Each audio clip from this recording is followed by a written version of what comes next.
Hello viewers, ఒక అద్భుతమైనటువంటి trailer చూశాను. ట్రైలర్ అనకూడదు, దీన్ని టీజర్ అనాలి. టీజర్ 2 నిమిషాల 20 సెకండ్లు ఉంది. విజువల్ వండర్ అనమాట. నేను చెప్పేది మీద టీజర్ గురించి.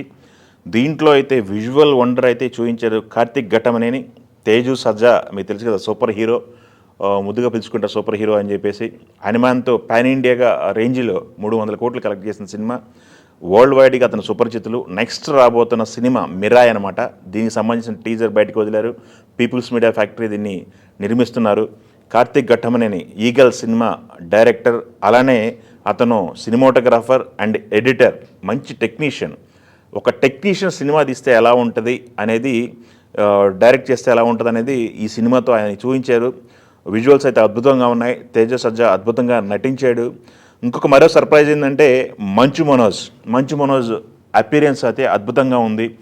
దీంట్లో వాళ్ళు చెప్పేది ఏమి ఉండబోతుంది అనేది క్లియర్గా అయితే ఈ టీజర్లో ఎస్టాబ్లిష్ చేయడం జరిగింది. 9 బుక్స్, 9 బుక్స్, 100 క్వశ్చన్స్, 1 స్టిక్. ఇది వాళ్ళ లైన్ అనమాట. వాళ్ళు అశోకుడి యొక్క ఆశయం శిథిలమైపోతుంది అనే ఒక డైలాగ్ దీంట్లో ఉంది.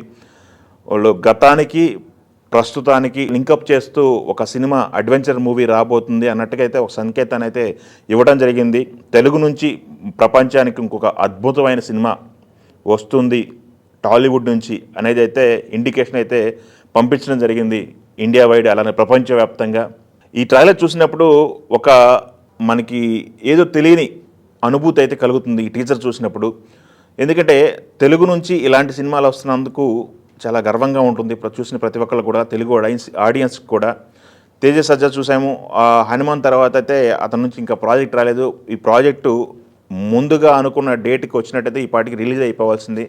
కానీ విఎఫ్ఎక్స్ అవ్వని కారణం చేత, విఎఫ్ఎక్స్ క్వాలిటీ చేత ఈ సినిమాని అయితే పోస్ట్పోన్ చేస్తూ వచ్చారు. ఇంకొక 4 నెలల్లో అయితే సినిమాను ప్రేక్షకుల ముందుకు తీసుకొచ్చే ప్రయత్నం అయితే జరుగుతుంది. బడ్జెట్ కూడా భారీ బడ్జెట్తో ఈ సినిమా నిర్మిస్తున్నారు. విశ్వప్రసాద్ అయితే పూర్తిగా ఈ ప్రాజెక్ట్ని నమ్మటం జరిగింది. మార్కెట్తో సంబంధం లేకుండా ఈ సినిమాకి అయితే ఆయన ఖర్చు పెట్టడం జరిగింది. మనం చూసాము, ఒక సినిమా ఆడియన్స్కి నచ్చింది అంటే ఏ లెవెల్లో వాళ్ళు కలెక్షన్స్ ఇస్తారనేది హనుమానే ఒక నిదర్శనం. అదైతే హ్యూజ్ సక్సెస్. సినిమా కంటెంట్ జనానికి నచ్చితే ఏ రేంజ్ కలెక్షన్స్ వస్తాయని మనం చూసాం కాబట్టి ఈ సినిమాకి ఖర్చుకైతే వెనకాడట్లేదు. సో ఈ ట్రైలర్ అయితే నాకైతే అద్భుతం అనిపించింది.